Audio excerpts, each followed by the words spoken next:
You ask Tiger to solve. This deals with linear equations with one unknown. The final result is x equals 7/3. Let's solve it step by step. Simplify the expression. Expand the parentheses. Simplify the arithmetic.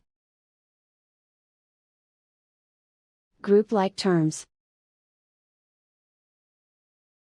Simplify the arithmetic. Group all constants on the right side of the equation. Add 7 to both sides. Simplify the arithmetic.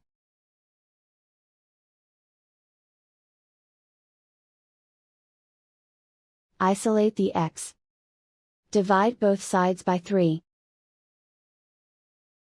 Simplify the fraction. And so the final result is x equals 7/3.